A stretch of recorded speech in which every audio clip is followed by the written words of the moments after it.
Hey, I'm Carlos Garcia, and today we're going over my November haul video. And I've been teasing it for a couple weeks, and there's some crazy bottles up here. So we're starting off with George T Stagg that I won through Fang Finds Wine and Liquor Store. You know, I've won the Pappy 20 through them as well earlier this year. And basically, I see them on Facebook ads all the time. That's kind of ads I get is, you know, stuff for alcohol. Basically, everything on their website is kind of secondary pricing, but they do a bunch of raffle and lottery type things throughout the year. They do bundles as well. For this one, I think I bought a couple like a 4-pack of Buffalo Trace. You know, you had a 1 in 10 chance to either win this year's George T Stagg or past 2 releases or birthday bourbon from last year, but I wanted the George T Stagg from this year. And the reason we're starting out with this one is I reviewed it on the channel the other day and there's a giveaway for it, so might as well start with that bottle. So a lot of people did enter for this one, back to over 100 entries, and this is to get a 1 ounce sample of this year's and last year's George T Stagg. And the winner, Mark Jakubowski 7679. Email in the description. Email me. So to finish off the George T Stagg, all in I paid $203.49. That's with tax and shipping. So that's how I got this year's George T Stagg. So let's go into the next lineup. All right, so these are all from local liquor stores and I have the receipts, luckily for me. So let's just go down the line. So I picked up this Winkle Reserve. This is a barrel proof rye. I did just put it in my Whiskey Cigar Club, so I'm gonna do one of those quick reviews of all 12. That should be Friday's video. So I'll talk more about that on Friday's video. I paid $130 for that. I also picked up this Russell's Reserve pick. This is a Tyrone M. This is a pick I actually went to Kentucky with Conti to do this pick. And this was also an Whiskey Cigar Club, but this is like our warm-up pour. And that was $75. I also picked up a Four Roses store pick for one of you guys, and that was $100, but I already sent that out. Okay, then all of these are from one day. Went to a store and got this Middle West Pumpernickel Rye. It's a store pick, and if you guys don't know, so this is a dark Pumpernickel Rye whiskey, cask strength. The one I have is actually like the taller bottle, and that's the bottle that we always call like the fireworks, a sulfur note. I had a pour of this at the store and it didn't have that note. It was actually pretty good. I haven't opened this bottle yet, but pretty good bottle, and I've got that for $75. The Corazon store pick. This is tequila. This is finished in a Eagle Rare barrel, $50. I did tequila videos for Cinco de Mayo, and these for $50 were really good values, really good stuff. Eagle Rare store pick, $46 or $47. This Bardstown single barrel store pick, $80. I think they were saying this is the first Bardstown single barrel in the state of Connecticut, but I could be wrong on that. I feel like that is correct though. 6-year Bardstown, so their own juice in here. Live, Laugh, Chug. Buckner's 13-year-old store pick, $250. So, you know, we all know the Buckners are not cheap. Man, the proof 145.6. Year the Hazmat continues. We also got what you guys seen reviews on, or I did a review of this recently.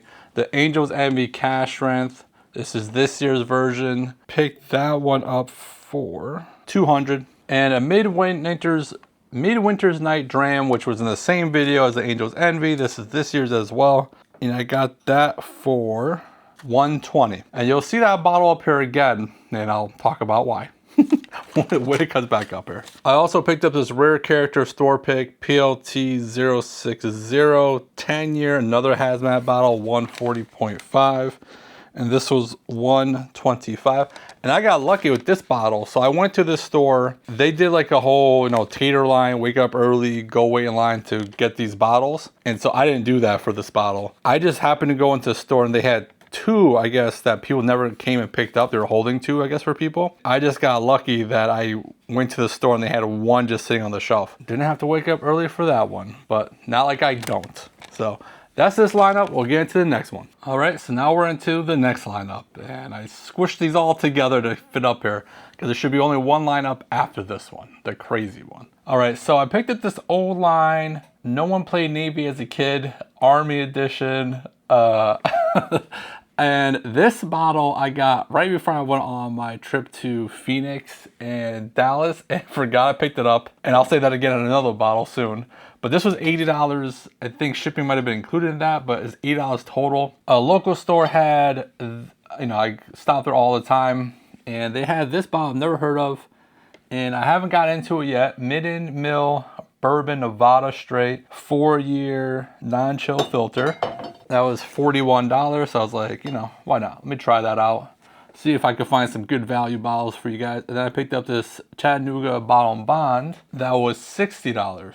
So this is a 25. So another bottle I need to get into. Okay, so this is an SOB pick, a Circle City straight bourbon. I've never had any, I've never owned any Circle City bottles. I did a pick. This is for Riley's. So the proceeds, I think all the money of this went straight to the charity, which if you haven't heard, they made over $1 million. And that was $85 per ship. That's with shipping and everything.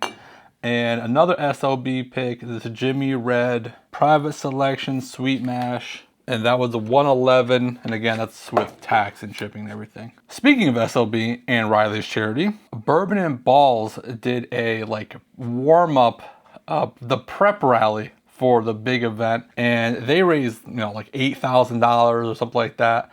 And they did their own bottles that you could win, and I won this Glen Creek's Crimson Crow bottle.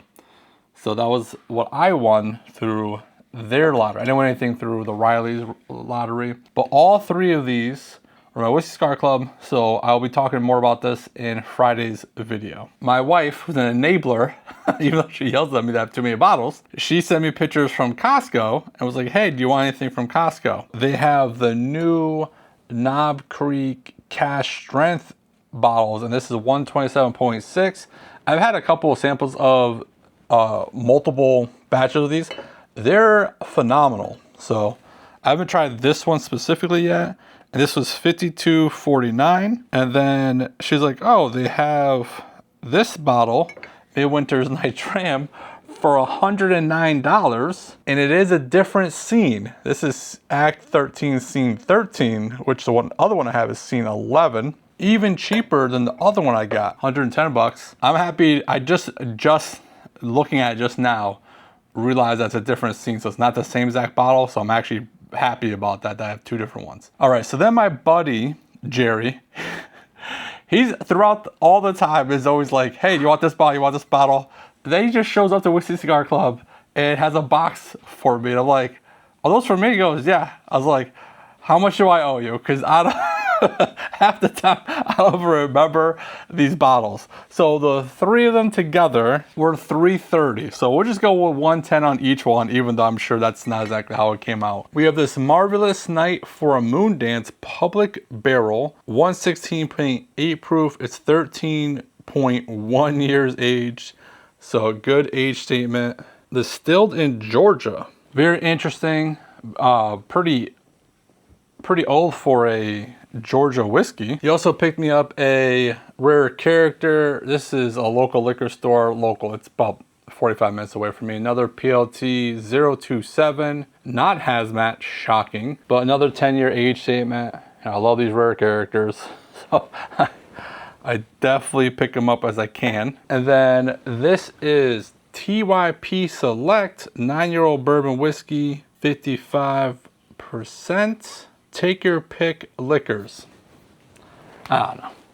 I'm sure there was some story that I should know, but I am very bad at those. Another bottle that I forgot I had, and it got here right before I went on my trip and just kind of lost in the sauce. If I remembered I had this, it would have 100% went to my Whiskey Cigar Club this past weekend, because I need to get this open and reviewed, because I've been hearing that this might be bourbon of the year, at least up, top 10. So I'm definitely going to do a review on this soon. This is the Penelope 13-year-old estate collection, Founders Reserve.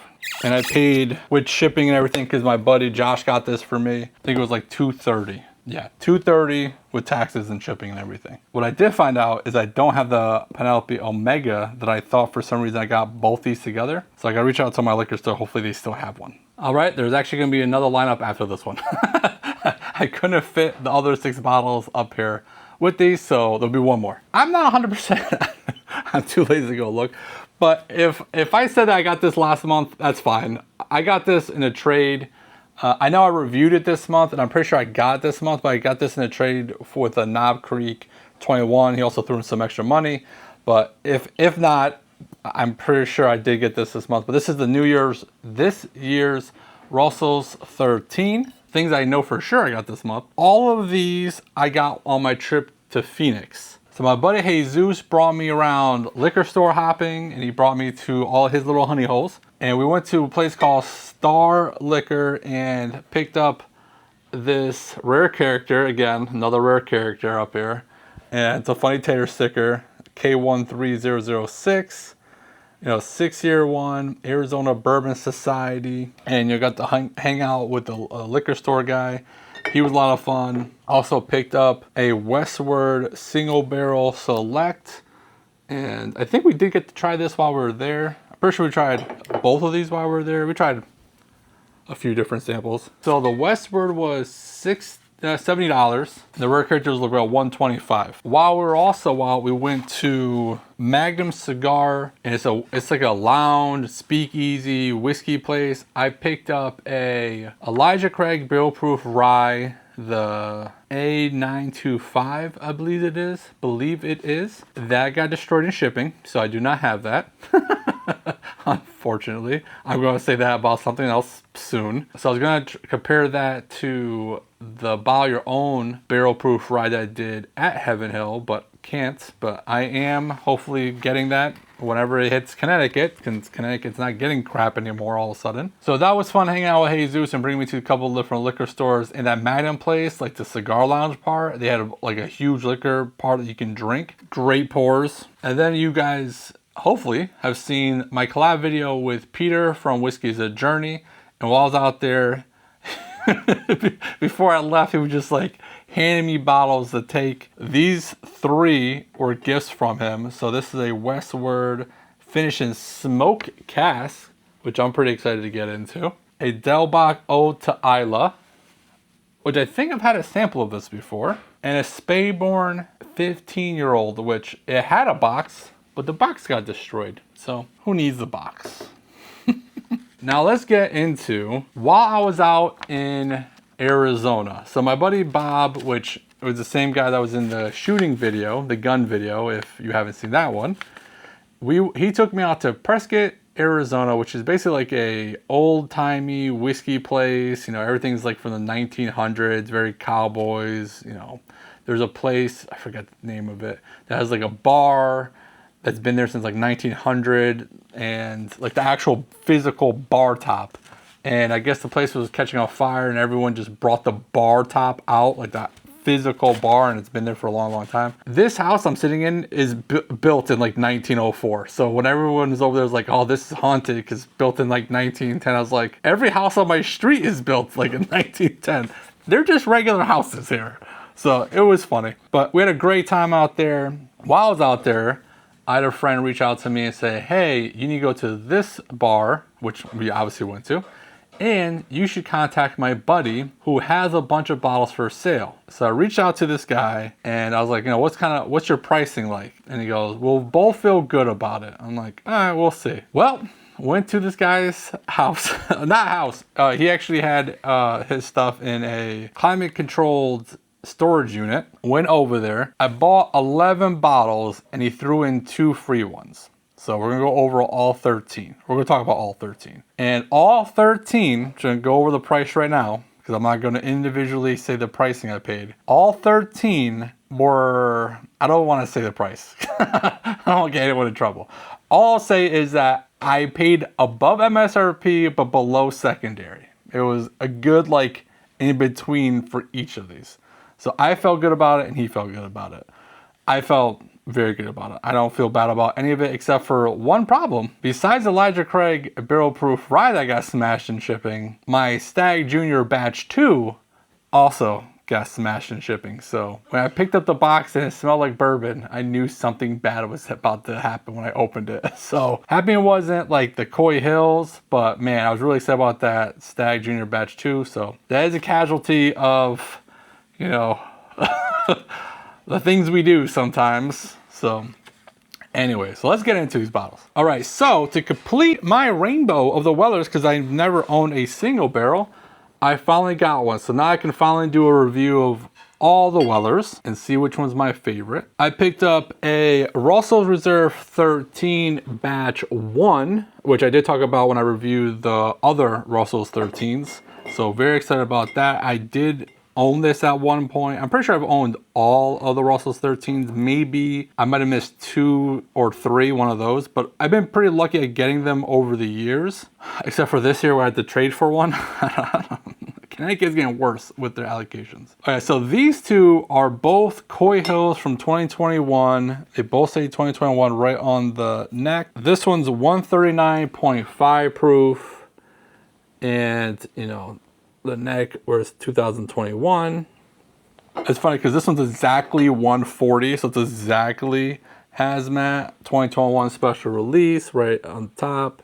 Again, 140. They did kind of get a little smudged from the smash bottle. You know, these bottles were on a box, and somehow when I picked the box, it wasn't wet, so it dried already. And had 2 bottles smashed in there, so sure they got smashed like somewhere in Arizona, and they still sent it all the way to Connecticut. I'm happy they did though. At least I got the rest of these. This is one of the bottles that he actually threw in. This is, you know, a single barrel, H. Taylor single barrel. And he also threw in a Buffalo Trace store pick that he was a part of. I left that at Bob's house, my friend that I stay with in Arizona, so you know he can enjoy that. But I did get to try that before I left. Now let's get into the last and crazy lineup. All right. I know it's a little hard to see. I really don't want to take them out of the plastic thing because I'm sure most of these are gonna go to like a charity or something. I do want to open a couple of these because I've never had some, so I'll go over each one. So again, this is from that guy that I bought, you know, those other bottles from, and all of these. The 11 I bought, 13 altogether. The first time I've ever owned William Lurue Weller, WLW. This is a 2022. And I looked up all the proofs. I got these little tag things literally the other day just to do this because I didn't really want to take it out of the plastic. You know, keep it as safe as possible. You know, these are very expensive, you know, very hard to find bottles, but this is the 2022 William Lurue Weller 124.7 proof. This is something I probably will open up when, I don't know, but never had one, so I probably will have one. I've only had this, I had a pour of it here because my buddy Alex brought his bottle here so we could try it, which thanks Alex. And I've had it at bars, you know what I mean, over the years. And if I see it on a bar, I usually get it, you know, they're usually expensive. Another bottle I've never owned, the Van Winkle Family Reserve Rye. The first time I actually had it was this year when I went to Las Vegas. I compared this to Sazarac 18, which is over here. And this is a 2023 95.6 proof. And again, I will probably open that one up. We shall see. Time is handy. And this is a 2022 130.9 proof. This one, I have a couple other handies, but they're a lot older than this one. I might have some of this open somewhere around here. It might be like one of those my 8-ounce samples. So this might be something I trade away or something. We shall see. I'm not sure. Again, I don't know what I'm gonna do with these. This is George T Stagg. This is a 135 proof, 2023. This was my bourbon of the year for 2023. Now, I obviously didn't have a channel back then, but you know, me and my Whiskey Cigar Club, we did bourbon of the years, and this was my favorite bottle. So when he had this version, I was very happy about it. I'm still debating if I'm going to open it or not, just because I've already had a whole bottle of it. One thing I want to do at the end of this year is whoever wins my tournament for best bourbon of the year of 2025, compare that to Russell's Reserve 15 from last year, and now I have the 2023 winner, so I can compare that to it. We'll see. I'm not sure yet. But this is the 2023 George T Stagg. Another bottle I've never owned before and only have had once that I can remember, and it was against the Van Winkle Rye, and it was earlier this year, is a Saz 18. This is summer of 2021. And again, I will probably open this up just because I've never had this one before. Now, the only one I'm missing is the Igor 17, which I've also never owned. But now that is the top of my unicorn shopping list. And another Pappy 20. So am I going to donate this to Riley's this year again? Maybe. I did tell Tread and Kurt that I got some good bottles in Arizona, so I probably have something good for Riley's again this year. Another Pappy 20. You know, this one wasn't as cheap as the other one I got, but so this is another Pappy 20. So I never owned a Pappy 20 in my life, and somehow I got 2 in 1 year. I don't know. You know, that's the haul video. As you can see, a lot of crazy Tater bottles up here. And that's why I was teasing. It's like, man, it's going to be a crazy one. It's allocation season. Let me know if you got anything good this year, or this month at least. This Saturday, I'm going to a lottery thing. So I'm hoping that I'm like a top 5 pick because they have some crazy bottles in it. They actually have the Van Winkle Rye as one of the bottles. They have Birthday Bourbon, which we'll see because I don't have that, and I would like it to have it for the channel, just to review for you guys. But we'll see what pick I get, but I'll definitely try to put the channel first and get something that I don't have, and it's a 2025 release. Also, sorry for the crazy, very late upload, because I'm recording this at almost, I think, 10 o'clock on Wednesday night, and I'm about to go edit and post this immediately. So may get in by midnight. It's been a crazy day. I thought I was gonna knock this out like yesterday, and I couldn't. And I was gonna do this morning, couldn't. I dropped the Monday's video really late as well, and it did really well, especially lately. So maybe late videos are where it's at. I don't know. We'll see. But I appreciate you guys' support. I hope you guys find some crazy bottles yourselves and get them at good pricings. Don't do nothing stupid. And if you do, don't get caught. Bye.